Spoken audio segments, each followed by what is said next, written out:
नमस्कार। आज की इस खास चर्चा में हम पृथ्वी की एक बेहद खूबसूरत व्यवस्था को समझने वाले हैं। हम बात करेंगे प्राकृतिक वनस्पति और वन्य जीवों की। खास तौर पर अगर हम बच्चों को एनसीईआरटी कक्षा 7 के भूगोल का छठा अध्याय पढ़ा रहे हैं, तो इस विषय को गहराई से समझना और भी दिलचस्प हो जाता है। ये सिर्फ एक किताब का पन्ना नहीं है, बल्कि हमारे अपने अस्तित्व की कहानी है। तो चलिए, प्रकृति की इस जादुई दुनिया को थोड़ा और करीब से जानते हैं। आज की इस पूरी चर्चा को हमने 5 अहम हिस्सों में बांटा है। सबसे पहले हम जानेंगे प्राकृतिक वनस्पति और उसके विकास के कारकों के बारे में, फिर वनस्पति के 5 प्रमुख प्रकार, वन्य जीवों की अनोखी दुनिया, पर्यावरण में इनका महत्व और आखिर में इनके संरक्षण के कुछ बहुत ही जरूरी उपाय। तो चलिए, बिना किसी देरी के भाग 1 की ओर बढ़ते हैं, प्राकृतिक वनस्पति और विकास के कारक। प्राकृतिक वनस्पति का मतलब क्या है? सीधी सी बात है, प्रकृति का अपना खुद का बगीचा। ये वो पेड़ पौधे हैं जो पूरी तरह से अपने आप उगते हैं। इंसान ने वहां जाकर न तो कोई बीज बोया है और न ही पानी डाला है। प्रकृति ने अपना रास्ता खुद बनाया है। हमारे घने जंगल, दूर तक फैले घास के मैदान और कंटीली झाड़ियां, ये सब इसके बेहतरीन उदाहरण हैं। अब ये तय कैसे होता है कि कहाँ पर कौन सा पौधा उगेगा? इसके पीछे 3 मुख्य चीजें काम करती हैं। पहली है जलवायु, यानी किसी जगह का तापमान और वहां होने वाली बारिश। दूसरी है मिट्टी की किस्म, क्योंकि हर पौधे की जरूरत अलग होती है। और तीसरी चीज है जमीन की बनावट, कि वो जगह कोई पहाड़ है या समतल मैदान। ये तीनों मिलकर पूरी तरह से तय करते हैं कि किसी इलाके की हरियाली कैसी होगी। अब आगे बढ़ते हैं भाग 2 पर, जो है वनस्पति के 5 प्रमुख प्रकार। यहाँ जंगलों के बीच का एक बहुत ही शानदार अंतर देखने को मिलता है। सबसे पहले आते हैं उष्णकटिबंधीय सदाबहार वन। ये भारी बारिश वाले इलाकों में पाए जाते हैं। भरपूर पानी मिलने की वजह से अमेज़न और पश्चिमी घाट के ये जंगल साल भर बिल्कुल हरे भरे रहते हैं। दूसरी तरफ है उष्णकटिबंधीय पतझड़ी वन, जहाँ बारिश थोड़ी कम होती है। पानी बचाने के लिए यहाँ के पेड़ गर्मियों में अपने पत्ते गिरा देते हैं। भारत के ज्यादातर हिस्सों में ऐसे ही जंगल देखने को मिलते हैं।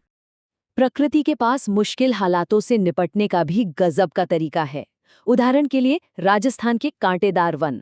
पानी बचाने के लिए इन पौधों की पत्तियां ही कांटों में बदल जाती हैं। है ना कमाल की बात? फिर आती हैं घास भूमियां, जैसे सवाना। यहाँ बारिश इतनी तो नहीं होती कि घने जंगल बन सकें, लेकिन दूर दूर तक फैली घास के लिए काफी होती है। और अंत में हिमालय जैसे पर्वतीय वन, जहाँ जैसे जैसे ऊंचाई बढ़ती है, पेड़ों का रूप और उनका प्रकार भी पूरी तरह से बदलता जाता है। और अब आते हैं भाग 3 पर, वन्यजीव, इन प्राकृतिक जगहों के असली निवासी। ये जंगल सिर्फ पेड़ पौधों का कोई शान सा कोना नहीं है, बल्कि ये जीवन से धड़कते हुए पूरे के पूरे शहर हैं। राजसी शेर, विशाल हाथी, फुर्तीले हिरण और आसमान में उड़ने वाले रंग बिरंगे पक्षी, ये सब इसी इकोसिस्टम का बेहद खास हिस्सा हैं। हर एक जीव, चाहे वो छोटा सा पक्षी हो या कोई विशालकाय जानवर, प्रकृति के इस पहिए को घुमाते रहने में अपनी एक बहुत ही अहम भूमिका निभाता है। चलिए अब रुख करते हैं भाग 4 की तरफ, पर्यावरणीय संतुलन में इनका महत्व। आखिर ये जंगल और जानवर हमारे लिए इतने जरूरी क्यों हैं? दरअसल पेड़ पौधे सिर्फ सुंदरता बढ़ाने के लिए नहीं हैं, ये सच में हमारी पृथ्वी के फेफड़े हैं। ये हवा को साफ करते हैं और हमें जीवन देने वाली ऑक्सीजन देते हैं। इसके अलावा ये अनगिनत जीव जंतुओं का घर है। इंसान भी पूरी तरह से इन्हीं प्राकृतिक संसाधनों पर निर्भर है। सच तो ये है कि ये पूरी पृथ्वी एक आपस में जुड़ी हुई बहुत ही नाजुक सी कड़ी है। अब इन सब बातों को जानने के बाद एक बहुत ही गंभीर और चुभने वाला सवाल सामने आता है। आखिर इन्हें बचाना क्यों आवश्यक है? ये अब सिर्फ प्रकृति की तारीफ करने का विषय नहीं रह गया है, बल्कि हमारे अपने अस्तित्व के लिए एक बहुत बड़ी चेतावनी है। और यही सवाल हमें ले जाता है हमारे 5वें और अंतिम भाग पर, वन्यजीव और वनस्पति का संरक्षण। आज हमारा पर्यावरण बहुत ही गंभीर खतरों से जूझ रहा है।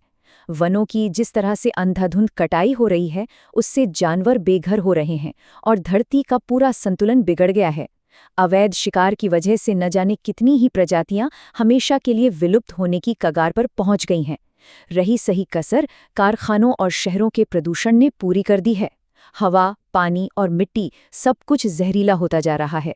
हालांकि स्थिति चिंताजनक जरूर है, पर उम्मीद अभी खत्म नहीं हुई है। कुछ बहुत ही आसान और असरदार कदमों से बड़ा बदलाव लाया जा सकता है। सबसे पहला काम है ज्यादा से ज्यादा पेड़ लगाना। इसके साथ ही जानवरों के शिकार पर सख्त पाबंदी और नए वन्यजीव अभयारण्य बनाना बहुत जरूरी है। भारत का जिम कॉर्बेट और काजीरंगा नेशनल पार्क इसके शानदार उदाहरण हैं, जहां जानवरों को एक सुरक्षित और प्राकृतिक घर दिया गया है। अंत में समझने वाली सबसे बड़ी बात यही है कि प्राकृतिक वनस्पति और वन्यजीव हमसे कुछ अलग नहीं हैं, वो हमारी जीवन रेखा हैं। जब हम उनकी रक्षा करते हैं तो असल में हम आने वाली पीढ़ियों के लिए एक सुरक्षित धरती सुनिश्चित कर रहे होते हैं। हम सब इसी एक बड़े से प्राकृतिक परिवार का हिस्सा हैं। तो आज सोचने वाली बात यह है कि इस नाजुक से संतुलन को टूटने से बचाने के लिए हम अपना क्या योगदान दे सकते हैं।